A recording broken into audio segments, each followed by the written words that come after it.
Hey guys, welcome back to the channel. My name is Alok Kumar और आज की इस वीडियो में हमारा टॉपिक है properties of multiplication of matrices. तो सबसे पहले हम यहाँ पर बात करेंगे कम्यूटेटिव प्रॉपर्टी की। तो कम्यूटेटिव प्रॉपर्टी के अकॉर्डिंग अगर कोई दो मैट्रिसेस ए और बी दी हुई हैं, तब ये दोनों मैट्रिसेस ए बी और बी ए, इन दोनों की मल्टीप्लाई इक्वल होनी चाहिए। जबकि मैट्रिसेस में ऐसा नहीं होता है। यहाँ पर मान लेते हैं matrix A M by N order की दी हुई है और matrix B N by P order की दी हुई है। तो पहले तो हमें ये चेक करना होगा कि ए बी डिफाइन है या नहीं है। तो यहाँ पर मैट्रिक्स ए का ऑर्डर है एम बाई एन और मैट्रिक्स बी का ऑर्डर है एन बाई पी। तो मैट्रिक्स ए के रो और मैट्रिक्स बी के कॉलम इक्वल हैं, तो मैट्रिक्स ए बी तो डिफाइन है। अब देखना होगा मैट्रिक्स बी ए डिफाइन है या नहीं है। तो इसके लिए हम देखते हैं मैट्रिक्स बी का ऑर्डर है एन बाई पी और मैट्रिक्स ए का ऑर्डर है एम बाई एन। तो यहाँ पर मैट्रिक्स बी ए डिफाइन ही नहीं है, क्योंकि यहाँ पर मैट्रिक्स बी के रो और मैट्रिक्स ए के कॉलम ये दोनों इक्वल नहीं है। तो मैट्रिक्स बी ए डिफाइन ही नहीं है।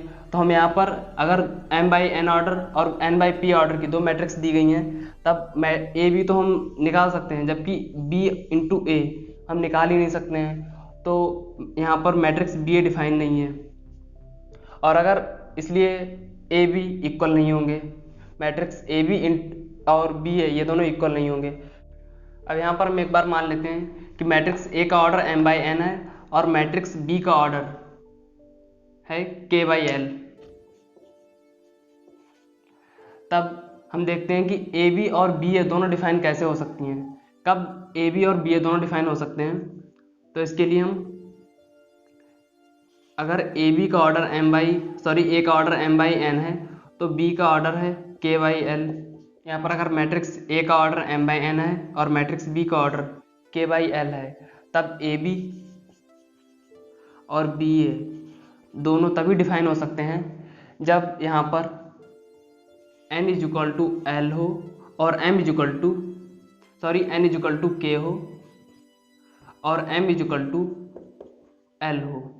तभी हम ए बी और बी ए दोनों डिफाइन हो सकते हैं। कैसे डिफाइन होंगे देखते हैं। ये ए का ऑर्डर है, अगर n इज इक्वल टू के है तब ए का ऑर्डर हो जाएगा m बाई के और बी का ऑर्डर हो जाएगा k बाई एल की वैल्यू है यहाँ पर m, तो m, तो इसका ऑर्डर हो जाएगा ये m बाई के और k बाई m। तो यहाँ पर मैट्रिक्स ए की रो और मैट्रिक्स बी के कॉलम सेम हो रहे हैं, तो इससे ए बी डिफाइन हो जाएगा, जिसका ऑर्डर होगा m बाई एम। और मैट्रिक्स बी ए कैसे डिफाइन होगी? तो बी का ऑर्डर हो जाएगा के बाई एम और ए का ऑर्डर है m बाई के। तो मैट्रिक्स बी के रो यहाँ पर और मैट्रिक्स ए के कॉलम सेम है, ये m। तो मैट्रिक्स बी ए हो जाएगी के बाई के ऑर्डर की, बी ए। तो यहाँ से हम देखते हैं मैट्रिक्स ए बी आ रही है m बाई एम ऑर्डर की और मैट्रिक्स बी ए आ रही है के बाई के ऑर्डर की। तो यहाँ पर भी A B not equal to B A आया, क्योंकि जब मैट्रिक्स के ऑर्डर ही अलग अलग हैं तब मैट्रिक्स सेम हो ही नहीं सकती हैं। तो इस तरह से हम यूजुअली देखते हैं कि मैट्रिक्स में A B not equal to B A होता है। तो इस तरह से हम देख सकते हैं कि मल्टीप्लिकेशन ऑफ मैट्रिसेस में कम्यूटेटिव प्रॉपर्टी फॉलो नहीं होती है। तो यहाँ पर हमारी अगली प्रॉपर्टी है एसोसिएटिव लॉ। तो मल्टीप्लिकेशन ऑफ मैट्रिक्स में एसोसिएटिव लॉ फॉलो होता है अगर LHS और RHS में दोनों मैट्रिसेस डिफाइन हो तब। यहाँ पर अगली प्रॉपर्टी है डिस्ट्रीब्यूटिव लॉ। डिस्ट्रीब्यूटिव लॉ में अगर किसी एक मैट्रिक्स की मल्टीप्लाई किसी दो मैट्रिक्स के सम से हो रही है, तब उसकी अलग अलग मल्टीप्लाई के सम के बराबर भी होगी। मतलब अगर इस मैट्रिक्स की मल्टीप्लाई हम पहले इस मैट्रिक्स से कर दें और फिर इस मैट्रिक्स से कर दें और दोनों को ऐड कर दें, तब भी इसके बराबर होगा। और इसी तरह अगर हम किन्हीं दो मैट्रिक्स के सम की मल्टीप्लाई किसी एक मैट्रिक्स से करते हैं, तब भी उसके मल्टीप्लाई अलग अलग मल्टीप्लाई के सम के योगफल होगा। तो ये हो गया डिस्ट्रीब्यूटिव लॉ और एसोसिएटिव लॉ। और तो अब यहाँ पर हमारे पास अगली प्रॉपर्टी है मल्टीप्लिकेटिव आइडेंटिटी। मैट्रिक्स में मल्टीप्लिकेटिव आइडेंटिटी एक आइडेंटिटी मैट्रिक्स होती है, एक स्क्वायर मैट्रिक्स के लिए आइडेंटिटी मैट्रिक्स होती है। अगर कोई भी मैट्रिक्स हम मान लेते हैं m/m ऑर्डर की है, तो इसकी आइडेंटिटी भी m/m ऑर्डर की ही होगी। आइडेंटिटी मैट्रिक्स में m/n नहीं लिखते हैं, केवल m ऑर्डर की आइडेंटिटी मैट्रिक्स होगी। इसी तरह अगर कोई मैट्रिक्स है 2/2 ऑर्डर की, तो इसकी आइडेंटिटी मैट्रिक्स होगी 2। ये हो जाएगी 1 0 0 1। तो 2/2 ऑर्डर की अगर कोई स्क्वायर मैट्रिक्स है तो उसकी आइडेंटिटी हो जाएगी 1 0 0 1 I2 आइडेंटिटी मैट्रिक्स। तो ये चारों प्रॉपर्टी हो गई मल्टीप्लिकेशन ऑफ मैट्रिक्स की। अब इस पर बेस्ड एक क्वेश्चन कर लेते हैं हम। तो यहाँ पर हमें एक क्वेश्चन दिया हुआ है जिसमें एक मैट्रिक्स दी हुई है A। ये 3/3 ऑर्डर की मैट्रिक्स दी गई है और एक इक्वेशन दी गई है, इसे हमें प्रूफ करना है। तो इसके लिए हमें सबसे पहले मैट्रिक्स A का स्क्वायर निकालना होगा, मतलब A इंटू A ये निकालना होगा, -4A निकालना होगा और 5I। यहाँ पर I A/3 ऑर्डर की मैट्रिक्स है क्योंकि यहाँ पर A 3/3 ऑर्डर का है, तो यह I एक 3/3 ऑर्डर की आइडेंटिटी मैट्रिक्स है। तो -5I निकालना होगा हमें। तो सबसे पहले हमें यहाँ पर A इंटू A स्क्वायर निकाल लेते हैं। इसके लिए हमें मैट्रिक्स A की मल्टीप्लाई करनी होगी मैट्रिक्स A से। 2 ये हो जाएगा 2 1 2 2 2 1। इसकी मल्टीप्लाई करनी है हमें 1 2 2 2 1 2 2 2 1 इस मैट्रिक्स से। तो ये 3/3 ऑर्डर की है, ये भी 3/3 ऑर्डर की है क्योंकि A इंटू A यही दोनों मैट्रिक्स हैं।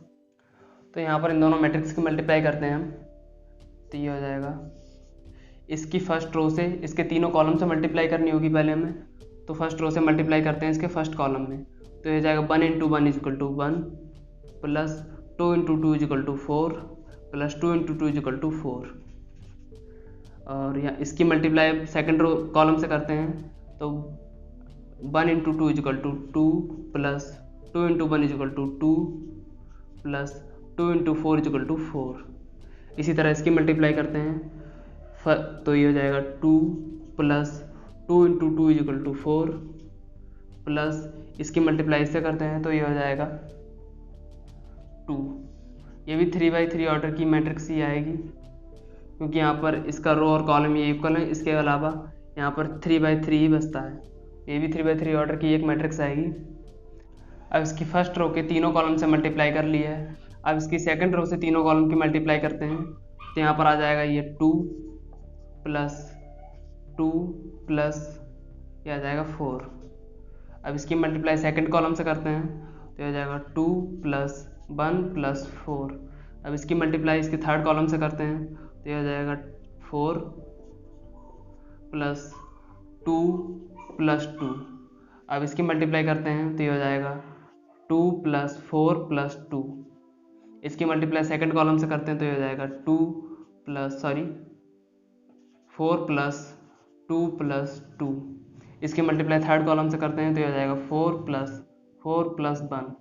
यहाँ पर अब इन सभी को ऐड करते हैं। तो ये हो जाएगा 9, यह हो जाएगा 8, यहाँ पर भी 8, ये हो जाएगा 8 9 8 8 8 9।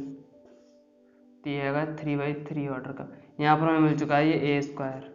अब -4A निकालते हैं। -4A आ जाएगा, -4 इंटू मैट्रिक्स A।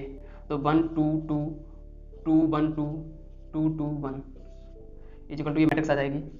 -4 की मल्टीप्लाई कर देंगे अंदर सभी एलिमेंट्स से। तो ये हो जाएगा -4 -8 -8।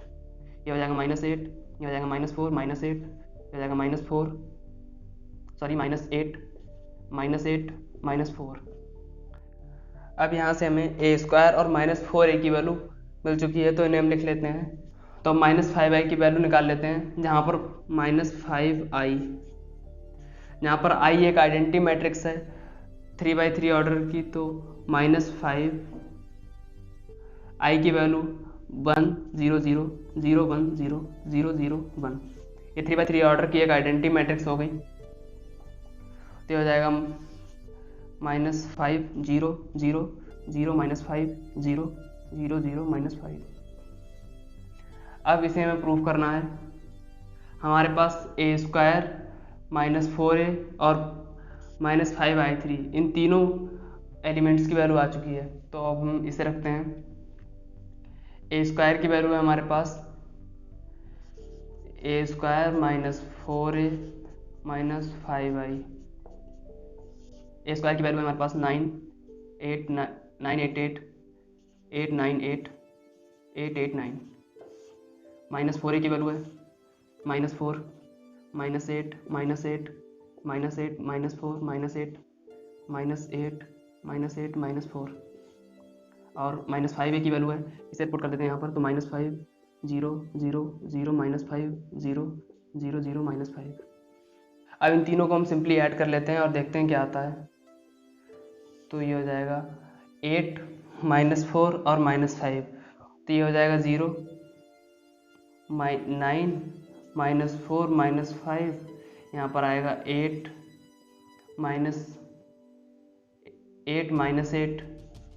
प्लस 0 आएगा, यहाँ पर आएगा 8 -8, यह आ जाएगा 0, यहाँ से आएगा 8 -8 प्लस 0, यहाँ से आएगा 9 -4, यहाँ से आएगा 9 -4 -5 और यहाँ से आएगा 8 -8 प्लस 0 और थर्ड रो में आएगा 8 -8 प्लस 0, यहाँ पर आएगा 8 -8 प्लस 0, यहाँ पर आएगा 9 -4 -5। तो यहाँ पर ये सभी कैंसिल हो जाएंगे, तो ये आ जाएगा 0 0 0 0 0 0 0 0 0, जो एक 3x3 ऑर्डर की जीरो मैट्रिक्स है। और हमें यही प्रूव करना था। a स्क्वायर -4a -5a ये एक जीरो मैट्रिक्स के इक्वल होगी। तो इस तरह से ये क्वेश्चन हमने प्रूव कर दिया। इसी तरह से जितने भी इसके सिमिलर क्वेश्चंस हैं उन्हें हम कर सकते हैं।